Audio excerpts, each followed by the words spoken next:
जय श्री गणेश। आज श्रवण करें पौष मास की गणेश चौथ की व्रत कथा।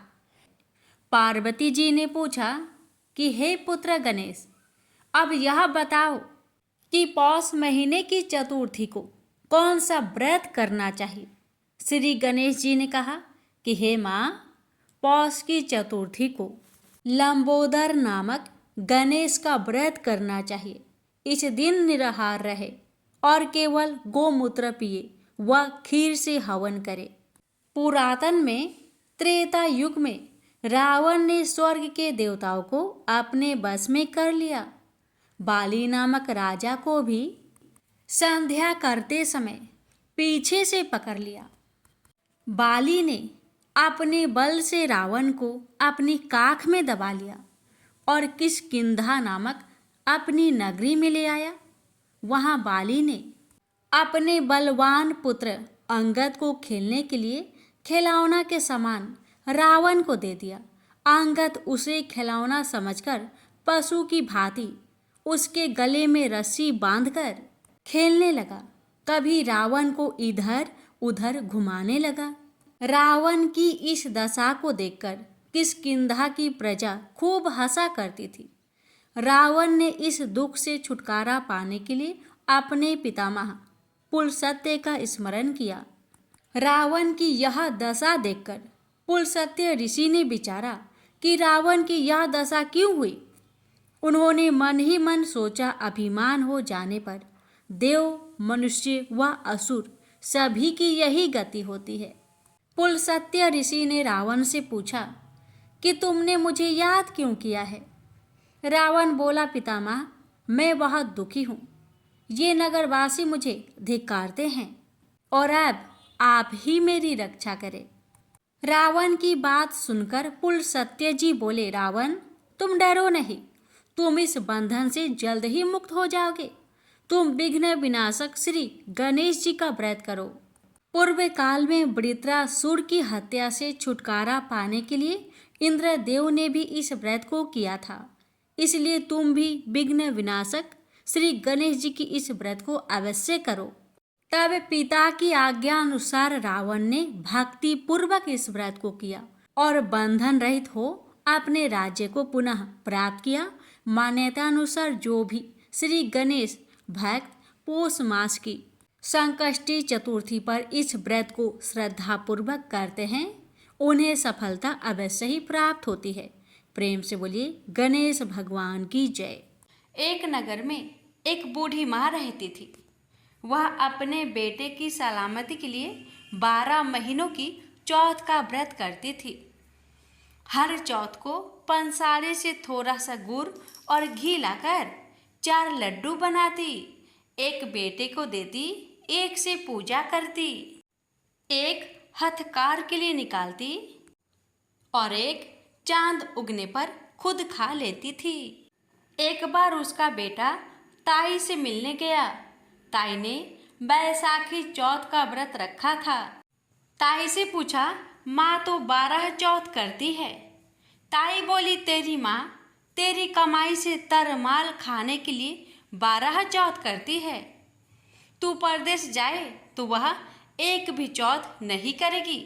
लड़के को लगा ताई सच कह रही है।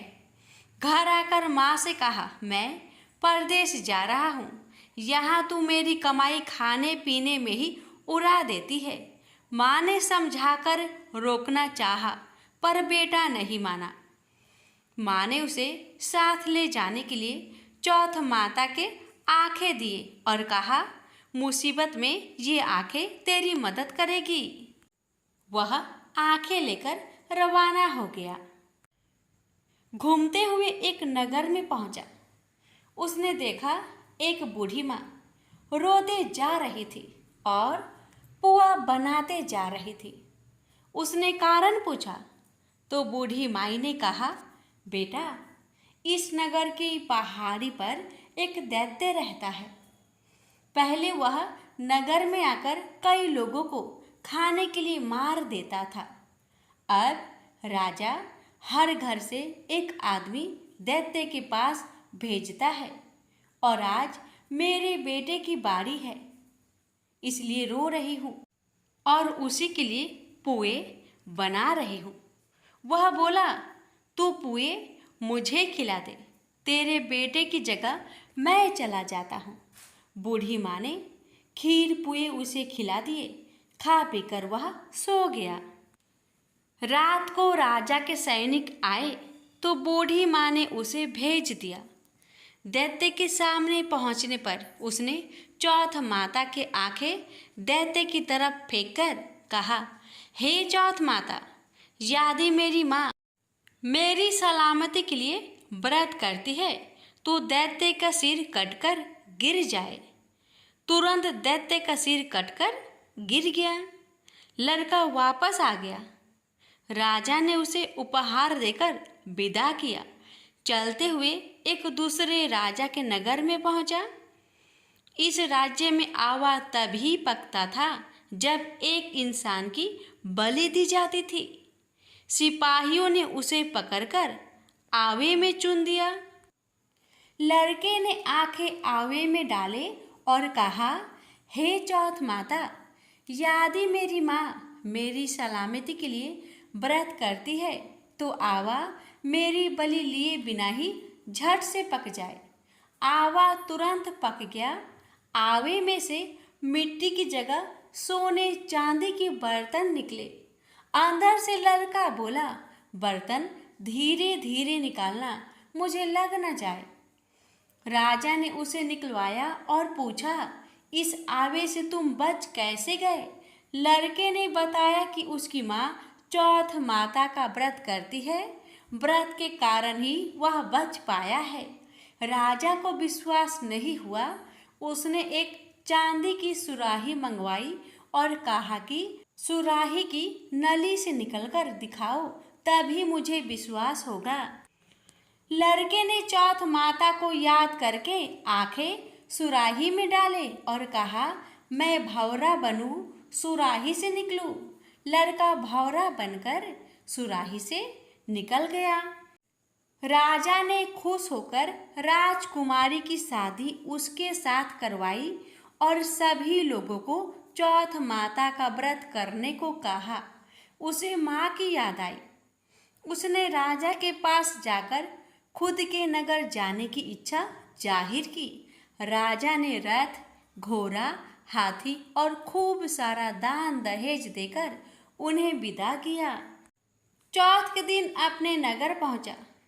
वह अकेला पंसारी के यहाँ माँ का इंतजार करने लगा। सोचा चौथ है तो माँ यहाँ जरूर आएगी। थोड़ी देर बाद लकड़ी टेकती हुई माँ आती दिखी। बेटा माँ के चरणों में गिर पड़ा। कहा, माँ, मैं तेरा बेटा हूँ, मुझे माफ़ कर दो। माँ ने उसे गले से लगा लिया। लोग चौथ माता की जय जयकार करने लगे। उस नगर के सभी लोग चौथ माता का व्रत करने लगे। हे चौथ माता, जैसे बूढ़ी माँ और उसके बेटे की सहायता की, वैसे हमारी भी करना। कहानी कहने और सुनने वाले पर कृपा करना। बोलिए चौथ माता की जय हो। एक सेठ सेठानी थे। उनके एक बेटा और बहू थे। बहू सबको भोजन करा के फिर स्वयं भोजन करती। एक पड़ोसन ऐसी भी थी जो रोज पूछती कि बहू आज क्या बनाया और क्या खाया। बहू कहती, ठंडो बासी। एक दिन उसके पति ने ऐसा सुनकर विचार किया कि आज तो पकवान बनाए जाए, फिर देखे कि मेरी पत्नी क्या कहती है। उसने तरह तरह के पकवान बनवाए और घर के सभी लोगों ने एक साथ बैठकर भोजन किया। आज भी पड़ोसन ने पूछा तो बहू ने कहा, ठंडो बासी।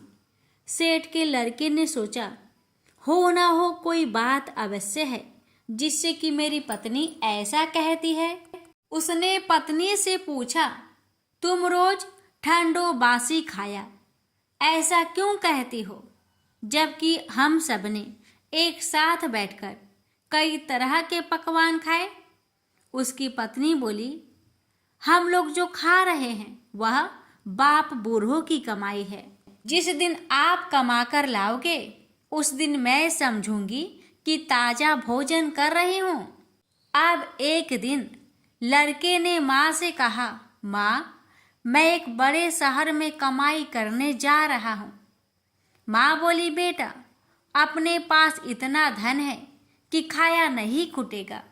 माँ के मना करने पर भी बेटे ने स्वयं कमाने का दृढ़ निश्चय कर लिया और जाते समय पत्नी से कहा, मैं जब तक कमाकर बहुत सा धन लेकर ना आऊं, तुम चूल्हे की आग मत बुझने देना।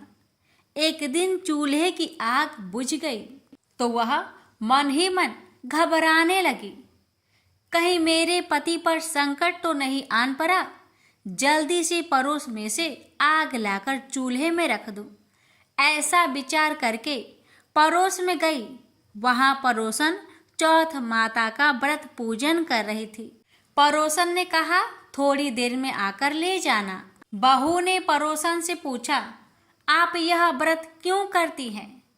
इससे क्या मिलता है?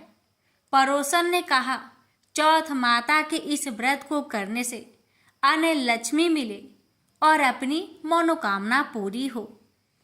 अब बहू भी चौथ माता का व्रत करने लगी। दीवार पर चौथ माता बनाई। उस दिन घी गुड़ का चूरमा बनाकर रात्रि को चंद्रमा को अर्घ्य देकर भोजन करती। ऐसा करते करते बहुत दिन हो गए।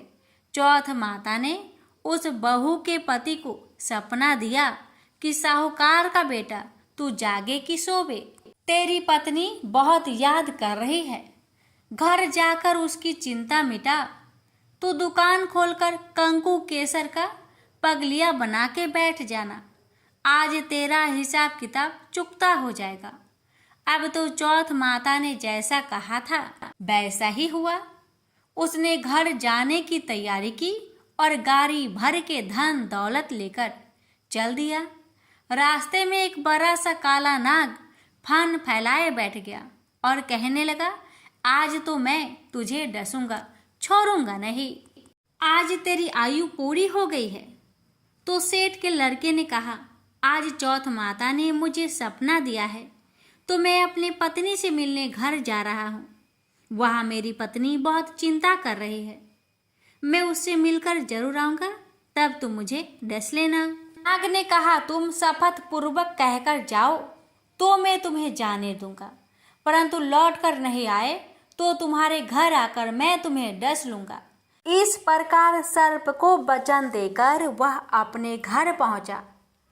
वहां सभी से हंसी खुशी से मिला और भोजन करके उदास होकर बैठ गया। उसकी पत्नी ने उदास होने का कारण पूछा तो पति ने काले नाग वाली बात बताते हुए कहा, यदि मैं उसके पास नहीं जाऊंगा तो वह घर आकर मुझे डस लेगा। पत्नी बहुत चतुर थी। उसने कहा कि आप घबराओ नहीं, लेट जाओ, मैं एक उपाय करती हूँ। पत्नी ने कमरे की 7 पीढ़ी सिराओ धोई। पहले पीढ़ी पर रेत, दूसरी पीढ़ी पर इत्र, तीसरी पीढ़ी पर गुलाब, चौथी पीढ़ी पर कंकु केसर, 5वीं पीढ़ी पर लड्डू पेड़ा, 6ठी पर गादी गलीचा और 7वीं पीढ़ी पर दूध का कटोरा भरकर रख दिया। इस प्रकार वह 7 ही पीढ़ी सजाकर बैठ गई। आधी रात होते ही नाग आकर पीढ़ी चढ़ने लगा। पहली पीढ़ी पर रेत में लौट गया और कहने लगा कि सेठ की बहू ने आराम तो बहुत दिया, पर वचन से बंधकर आया हूँ, सो डसूंगा अवश्य ही। इस प्रकार 7 पीढ़ियों पर नाग आराम करता हुआ और कहता हुआ कि डसूंगा जरूर। कमरे में जाने ही वाला था कि चौथ माता ने विचार किया कि मैं इसे नहीं बचाऊंगी तो संसार में धर्म कर्म और व्रत पूजन को कौन मानेगा। अब तो गणेश जी, चंद्रमा जी और चौथ माता ने उसे बचाने का विचार किया। चंद्रमा जी ने उजाला किया, चौथ माता ढाल बनी और गणेश जी ने तलवार लेकर नाग को मार दिया और ढाल से ढक दिया। अब बहू भी थकी हारी सो गई। दिन उगा तो लोग बेटे से मिलने आए, परंतु बेटा बहू तो उठे ही नहीं थे। बहुत देर हो गई तो माँ उन्हें उठाने गई। माँ ने सातों पीढ़ियों पर जो कुछ देखा तो बहुत घबराई और बेटा बहू को आवाज लगाई, बेटा बहू। उठे तो देखा कि एक ढाल तलवार वहां पड़ी है। अब ढाल उठाई तो वहीं काला नाग मरा हुआ पड़ा है। बेटा बहू ने सोचा कि आज तो धर्म कर्म ही आड़े आए हैं, जो भगवान गणेश जी और चौथ माता ने अपनी रक्षा की है। हे चौथ माता, आपने जैसी सेठ के बेटे बहू की रक्षा की, वैसी ही रक्षा सबकी करना। प्रेम से बोलिए, चौथ माता की जय हो, गणेश भगवान जी की जय हो। गणेश जी की कथा। पौराणिक कथा के अनुसार एक समय की बात है कि भगवान विष्णु का विवाह माता लक्ष्मी जी के साथ निश्चित हुआ। विवाह की सभी तैयारी होने लगी। सभी देवी देवताओं को निमंत्रण भेजे गए, लेकिन भूलवश गणेश जी को निमंत्रण देना रह गया था। इधर भगवान विष्णु की बारात जाने का समय आ चुका था। सभी देवता अपनी पत्नियों के साथ विवाह समारोह में शामिल होने को आए, परंतु सभी देवी देवताओं ने देखा कि गणेश जी कहीं दिखाई नहीं दे रहे हैं। तब उन सभी ने आपस में चर्चा की, क्या गणेश जी को नहीं न्योता दिया गया या गणेश जी ही नहीं आए हैं। सभी को इस बात पर बहुत आश्चर्य हुआ। इस बात पर उन सभी ने विष्णु भगवान से ही इसका कारण पूछा। विष्णु भगवान से पूछने पर उन्होंने कहा कि हमने गणेश जी के पिता भोलेनाथ, महादेव और माता पार्वती को न्योता भेजा था। यदि गणेश जी अपने पिता के साथ आना चाहते तो आ जाते, अलग से उन्हें न्योता देने की कोई आवश्यकता भी नहीं थी। दूसरी बात यह है, उनको खाने में 1.25 मन मूंग, 1.25 मन चावल, 1.25 मन घी और 1.25 मन लड्डू का भोजन चाहिए। यदि गणेश जी नहीं आएंगे तो कोई बात नहीं, दूसरे के घर जाकर इतना सारा खाना पीना अच्छा भी नहीं लगता। इतना वार्ता कर ही रहे थे कि किसी एक ने सुझाव दिया, यदि गणेश जी आते तो उनको द्वारपाल बनाकर बैठा सकते थे कि आप घर की याद रखना। आप तो चूहे पर बैठकर धीरे धीरे चलोगे तो बारात में बहुत पीछे रह जाओगे। यह सुझाव सबको पसंद आ गया, तो फिर विष्णु भगवान ने भी अपनी सहमति दे दी। तब गणेश जी को निमंत्रण देकर आमंत्रित किया और उनको समझा बुझाकर घर की रखवाली करने को बैठा दिया गया। बारात चल दी। तब नारद जी ने देखा कि गणेश जी तो दरवाजे पर ही बैठे हुए हैं, तो वे गणेश जी के पास गए और रुकने का कारण पूछा। गणेश जी कहने लगे कि विष्णु भगवान ने मेरा बहुत अपमान किया है। नारद जी ने कहा कि आप अपनी मूषक सेना आगे भेज दो तो वह रास्ता खोद देगी, जिससे उनके वाहन धरती में धंस जाएंगे। तब आपको सम्मान पूर्वक बुलाना पड़ेगा। अब तो गणेश जी ने अपनी मूषक सेना को आदेश दिया, जाओ, और सेना ने जमीन पोली कर दी। जब बारात वहां से निकली तो रथों के पहिए धरती में धंसने लगी। लाख कोशिश की परंतु पहिए नहीं निकले। सभी ने अपने अपने उपाय किए, परंतु पहिए तो नहीं निकले, बल्कि जगह जगह से टूटने लगे। किसी को समझ में नहीं आ रहा था कि अब क्या किया जाए। तब तो नारद जी ने आकर कहा, आप लोगों ने गणेश जी का अपमान किया, जिस कारण यह विघ्न आ रहे हैं। यदि उन्हें मनाकर लाया जाए तो आपका कार्य सिद्ध हो सकता है और यह संकट टल सकता है। शंकर भगवान ने अपने दूत नंदी को भेजा और वे गणेश जी को लेकर आए। गणेश जी का आदर सम्मान के साथ पूजन किया गया। फिर रथ के पहिए निकलने लगे और यह संकट टल गया। अब रथ के पहिए निकल तो गए, परंतु वे टूट फूट गए थे, तो उन्हें सुधारे कौन। पास के खेत में एक हाथी काम कर रहा था। उसे बुलाया गया। खाती अपना कार्य करने से पहले श्री गणेशाय नमः कहकर गणेश जी की वंदना मन ही मन करने लगा। देखते ही देखते खाती ने सभी पहियों को ठीक कर दिया। तब खाती कहने लगा कि हे देवताओं, आपने सर्वप्रथम गणेश जी को नहीं मनाया होगा और न ही उनकी पूजन की होगी, इसलिए तो आपके साथ यह संकट आया है। मैं तो मूर्ख अज्ञानी हूँ, फिर भी पहले गणेश जी को पूजते हैं, उनका ध्यान करते हैं। आप लोग तो देवगण हैं, फिर भी आप गणेश जी को कैसे भूल गए? अब आप लोग भगवान श्री गणेश जी की जय बोलकर जाए तो आपके सब काम बन जाएंगे और कोई संकट भी नहीं आएगा। ऐसा कहते हुए बारात वहां से चल दी और विष्णु भगवान का लक्ष्मी जी के साथ विवाह संपन्न करा के सभी सकुशल घर लौट आए। हे गणेश जी महाराज, आपने विष्णु को जैसा कारज सरियो ऐसा कारज सबको सिद्ध करिजो। बोलिए गजानन भगवान की जय।